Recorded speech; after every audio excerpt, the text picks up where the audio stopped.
दक्षिणमध्ये युतीची तुम्ही घोषणा केली कशी लढत असणार आहे, कशा जागा वाटत? नांदेड दक्षिणमध्ये शिवसेना 16 जागा, राष्ट्रवादी 17 जागा लढवते. गेल्या 75 वर्षापासून चव्हाण परिवाराची सत्ता नांदेड शहरातली नगरपालिकेपासून तर महानगरपालिकेपर्यंत राहिलेली आहे. आणि आपण बघता की शहरामध्ये वाहतुकीचा प्रचंड प्रश्न आहे. एक वेळेस मी सभापती असताना नांदेड शहराला 2 वेळा पाणी पुरवठा व्हायचा. आज 3-3, 4-4 दिवस उन्हाळ्यामध्ये पाणी येत नाही. स्वच्छतेचा गंभीर प्रश्न निर्माण झालेला आहे. ओमसेट पोकर्णा महापौर असताना जे काही वृक्ष लावलेले होते हे सर्व वृक्ष ITI ते छत्रपती चौकापर्यंत हे वृक्ष तोडले जात आहेत. कुणीच याच्याबद्दल बोलत नाहीये. तेव्हा अशोकराव चव्हाण मुक्त नांदेड नवीन कार्यकर्त्यांच्या नवीन विचारांच्या लोकांकडे हे शहर दिलं पाहिजे. त्याशिवाय या शहरामध्ये बदल घडणार नाही. म्हणून एकत्र येऊन आम्ही ही निवडणूक लढवत आहोत. उत्तरमध्ये का झालं?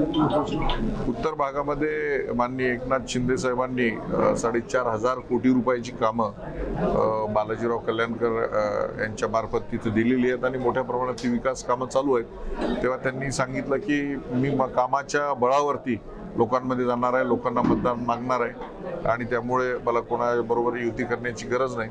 तर तेव्हा ते स्वतंत्रपणे लढवतात. दक्षिणमध्ये तुमची आणि राष्ट्रवादीची युती झाली, किती एकंदरीत दोघांमध्ये जागा? तिथे नांदेड दक्षिणमध्ये शिवसेना आणि राष्ट्रवादीची युती झालेली आहे. 33 जागेपैकी 16 जागा शिवसेना लढवते आणि 17 जागा राष्ट्रवादी काँग्रेस. काही जागांवरती माघार वगैरे नाही. मी आता पत्रकार परिषदेमध्ये उल्लेख केला ते प्रभाग क्रमांक 19 मध्ये आमचे 4ही उमेदवार उभे आहेत.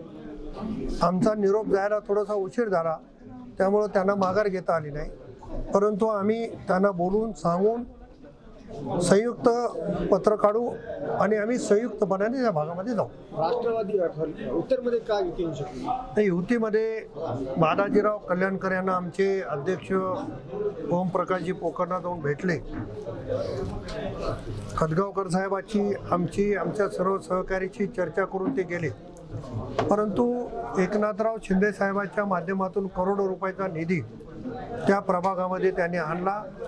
त्यामुळे त्यांची इच्छा होती की आपण स्वबळावर लढून विकास कामं केली, त्या विकास कामाच्या आधारे मतं मागावीत असा त्यांचा आग्रह होता. म्हणून ते आहेत.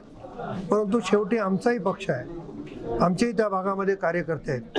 म्हणून आम्ही आमचा पक्ष वाढवण्यासाठी, आमच्या कार्यकर्त्यांना संधी देण्यासाठी आम्ही त्या ठिकाणी उमेदवार उभे केले.